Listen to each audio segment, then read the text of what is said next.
Bismillahirrahmanirrahim. Assalamualaikum warahmatullahi wabarakatuh. Balik deui di YouTube Yusuf Iskandar Muda, di mana biasa orang ngebahas masa lalu, bukan masalah gue. Tapi ayeuna orang mau nyaritakeun masalah lu, tapi rek nyaritakeun sebuah novel anu cukup menarik. Judulna Re. Re adalah perempuan Bandung, anak SMA kelas 2, lari dari Bandung ke Jakarta karena hamil di luar nikah. Dia tidak tahu bapak anak ini pacar SMA-nya atau guru les matematikanya dia. Dia lari ke Jakarta karena satu, dia pun tidak tahu bapaknya. Dia dia keluarga ningrat di Bandung yang sejak lahir dia dihina sebagai anak haram pembawa musibah bagi keluarga. Karena bapaknya pun tidak jelas.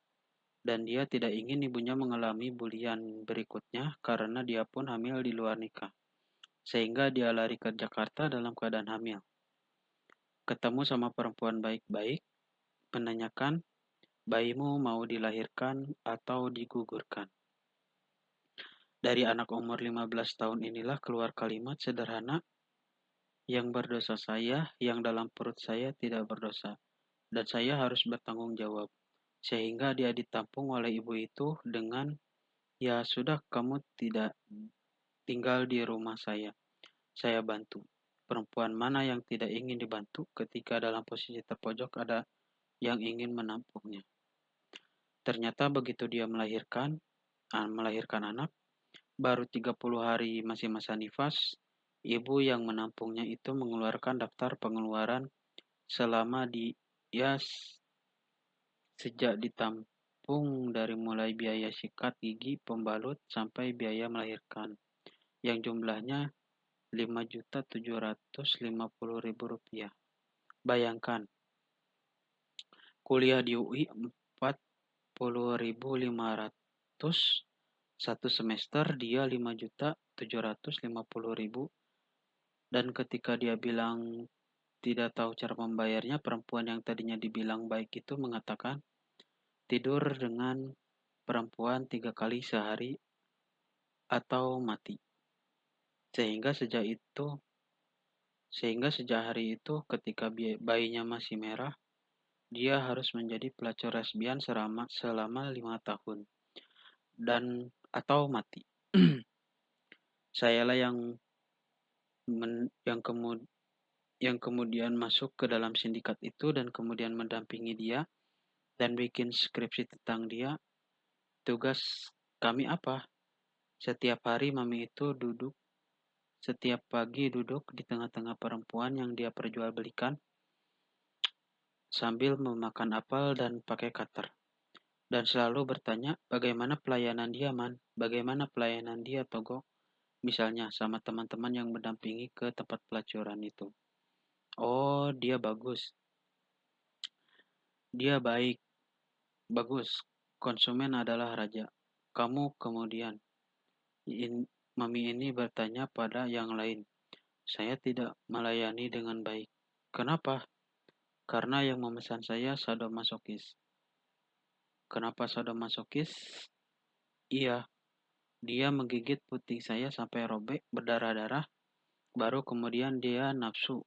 Baru kemudian melakukan hubungan intim. Maminya dengan tenang mengatakan, kamu wajib melayani konsumen, tidak boleh tidak, karena konsumen raja. Dan dengan tenang datang, maminya mendekati perempuan itu, menusukkan cutter dan mematahkan cutter itu di dalam perutnya, di depan mata saya. Atau menyabatkan cutter itu di perutnya dan kemudian sana ke dokter. Biaya mati kuburkan, kalau hidup biaya dokter jadi hutang baru. Selalu seperti itu selama saya bikin skripsi. Ada satu perempuan yang kemudian menjadi inspirasi bab 1 di novel saya, yang mampu membayar hutangnya 5.070.550.000. Dan malamnya kami pesta perpisahan di depan Hotel Matraman di Jakarta Pusat. Kami minum-minum, makan, dan lain sebagainya. Dan ketika kami berpisah, dia menyeberang jalan. Apa yang dia alami? Mobil dengan kecepatan tinggi menabrak tubuhnya, lalu kemudian mobilnya tidak lari, tapi mundur lagi menempatkan tubuh itu di tengah-tengah antara ban depan dan belakang. Lalu mobil itu maju mundur menghancurkan badan dia di depan mata kami. Untuk memberi pesan, kamu bisa bayar dengan uang, tapi tidak bisa lari dari saya. Ini trafficking, perdagangan manusia, yang sampai sekarang masih nyangkut undang-undangnya tentang kekerasan seksual, undang-undang PKS, penghapusan kekerasan seksual yang sedang kita perjuangkan bersama itu, yang saya alami selama 2 tahun untuk bikin skripsi. Perempuan Ray inilah yang saya dampingi, yang anaknya dititipkan ke ibu kos yang tidak jauh dari rumah saya di Cililitan, dan ketika anak ini berumur 5 tahun dan mau masuk TK, Rek pun mengatakan, "Man, saya dengar anak saya mau masuk TK. Lalu, boleh nggak saya dimintain izin ke Mami untuk libur?" Saya bilang, "Kamu nggak masuk sehari dendanya 1 juta." Apa kata Rek? Apa arti uang 1 juta untuk ibu yang rindu sama anaknya? Saya ingin melihat anak itu. Sehingga saya antar dia pakai Vespa kantor ke tempat itu. Dia berdiri, nunggu di depan TK, menunggu anaknya turun. Ketika anaknya turun dari motor, saya bilang, "Itu anak kamu, silahkan peluk." Dia cuma menitipkan satu kalimat, "Kamu dong yang peluk, Man." Lah, kenapa saya yang harus peluk? Gak kamu aja yang peluk. Kasih saya alasan untuk itu. Yang kemudian jadi calon buku saya tentang Ibu Pertiwi. Jawaban dia cuma satu. Ya, itu anak saya. Saya rindu anak saya. Tapi kan saya pelacur. Saya lagi berkeringat. Saya tidak mau keringat pelacur menempel di tubuh anak yang suci itu. Jadi tolong bantu saya untuk memeluknya. Ketika saya memeluknya, sepanjang jalan mengantar dia pulang, saya tahu dia menangis di belakang saya. Dan dia betul-betul tidak bisa meluapkan lagi perasaannya selain cintanya pada anaknya. 5 hari sebelum saya skripsi, saya mengatakan akhirnya membuka rahasia bahwa saya mahasiswa yang sebenarnya bikin skripsi bukan bagian dari sindikat tersebut.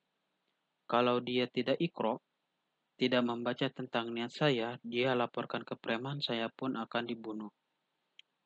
Luka di hidung saya ini adalah luka tusukan dari salah satu preman yang hampir membunuh saya gara-gara hampir terbuka kedok saya sebagai mahasiswa.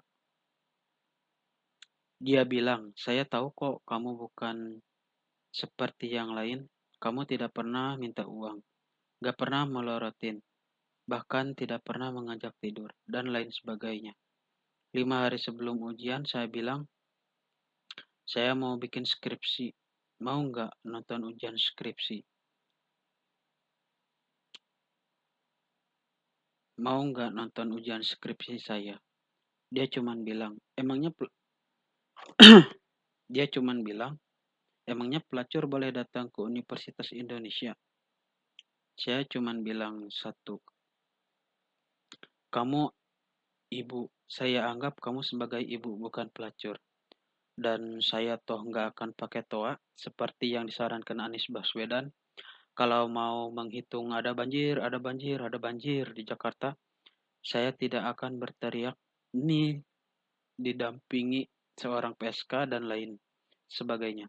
Untuk pertama kali dia memeluk saya dan menganggap saya adalah orang yang menganggap dia mulia. Karena status seorang ibu, tapi 2 hari sebelum ujian skripsi, dia menitipkan tabungan dia, kebetulan di dalam kaleng kongguan. Dia nitipkan ke saya dan ketika saya hitung uang itu jumlahnya, tabungan dia 5 juta 750.000. Dan ketika saya bilang, "Kamu bahagia dong? Sudah bisa lepas?" Dia cuman bilang, "Tidak, saya ingin menyogok Tuhan dengan tabungan saya." Mengapa menyogok Tuhan? Dan apa ceritanya menyogok Tuhan? Bisa nggak menyogok Tuhan? Saya bertanya pada dia. Dia cuman bilang, "Saya kan sudah mati dalam hidup, dan saya kan keraknya neraka." Pelacur kan katanya keraknya neraka kan? Tapi saya percaya ampunan Tuhan lebih besar dari murka Tuhan. Ucap Re. Kasih uang ini untuk anak saya, meski anak saya tidak tahu siapa ibunya. Tapi kan Tuhan menjanjikan kita boleh meninggal, tapi ada 3 amalan yang tidak akan putus. Salah satunya doa anak yang soleh. Moga-moga dengan uang ini bisa menyekolahkan dia, dan anak yang soleh ini akan mendoakan tantenya, yang Tuhan tahu tantenya ini adalah ibunya, sehingga uang itu saya simpan dan kemudian memberikan kepada ibu sosiologisnya. Dan 1 hari sebelum ujian skripsi, saya menjemput Re, kehujanan di pinggir jalan. Saya baca koran, kota halaman 1 menulis, seorang PSK ditemukan tersalib di Jalan Blora di Jakarta Pusat dengan 17 goresan cutter di tubuhnya. Ketika saya lihat, itu Re, yang tadi malam masih mengobrol dengan saya, ternyata dia dibunuh oleh maminya juga. Pertanyaannya cuma satu. Anak seorang pelacur itu sekarang di mana? Perempuan yang bernama Melur, anak dari Re, tidak bahagia, tidak sebahagia kalian. Dia cuma anak pelacur, tapi hari ini dia berumur 29 tahun, masih berhubungan kontak dengan saya dan bergelar doktor. Dari uang tabungan itu, saya ingin menyampaikan satu pesan. Kalau kita tidak mengenal seseorang masa lalunya, kita tidak punya hak untuk mengadili orang tersebut. Kita tidak tahu dia husnul khotimah atau su'ul khotimah. Itu rahasia Allah. Jangan mudah mengadili orang. Dan ketika saya datang ke makam Re, yang dulu cuman saya tulis Re, tanggal meninggal 9 November atau Desember 1989, tiba-tiba saya datang ke makamnya sudah bagus. Dan tanggal lahirnya, bahkan nama lengkapnya sudah ada. Ketika saya tanya penjaga makam, siapa yang melengkapkan, siapa yang membagusi makam ini, dia bilang, anak yang pernah itu loh, perempuan cantik yang pernah Pamaman bawa ke sini, ternyata Melur itu anaknya Re. Ini yang walaupun sekarang di luar negeri, ternyata dia bolak-balik untuk mencari tahu siapa sebenarnya ibu kandungnya. Karena dia ikro. Dia tahu golongan darahnya mungkin tidak dapat dari sosiologisnya. Ibunya A dan B sedangkan dia O. Nggak dapat, sehingga dia cari dan kemudian dia tahu bahwa Tante Re itulah ibu kandungnya. Sampai dia cari ke ujung berung di Bandung dan dia menemukan bahwa ternyata nama ibunya sangat indah. Re itu ketika saya tanya, kenapa namamu Re? Dia bilang, apa sih arti sebuah nama? Toh pelacur tetaplah pelacur. Kan Shakespeare bilang gitu kan? Apa arti sebuah nama? Toh Mawar diganti namanya, dia akan tetap Mawar. Kalau dia wangi. Panggil saja saya Re. Ternyata Re itu nama indah yang dia tak berani pakai. Karena nama itu nama perempuan suci. Sufi yang kita kenal di kalangan NU yang mengatakan, kalau saya beribadah semata-mata untuk mendapatkan surgamu, tutup pintu surgamu. Kalau semata-mata saya beribadah takut neraka, tutup pintu neraka. Tapi kalau saya beribadah semata-mata karenamu, ya Allah, lillahi ta'ala, jangan pernah lupa janjimu. Ternyata nama lengkap Re itu Robiah Al-Adawiyah. Nama yang diberikan orang tuanya, tetapi karena dia tidak mau melukai nama yang indah itu, jadi dia cuman minta dipanggil Re. Dan akhirnya saya tahu Robiah Al-Adawiyah itulah nama aslinya. Semuanya karena Iqra. Dan semuanya ini pun karena anak itu mau membaca. Dan sampai saat ini kami masih berhubungan. Yang menakutkan buat saya cuma satu. Saya berharap Allah membuka pintu hati Melur karena dia masih dendam mencari siapa pembunuh ibunya. Eh, Nah, jadi sakitu baraya kira-kira garis rangkumanana tina novel eta. Jadi bisa aya nu erek ngabaca aya di Google Book, bisa di-download, hargana di bawah 50.000. Dan ke baraya bisa nyaho saha pengarangna, alur ceritana nu lebih lengkap. Menurut orang sih menarik karena berbasis kisah nyata menurut si pengarangna. Nyata Kang Maman tadi. Mudah-mudahan bermanfaat. Wassalamualaikum warahmatullahi wabarakatuh.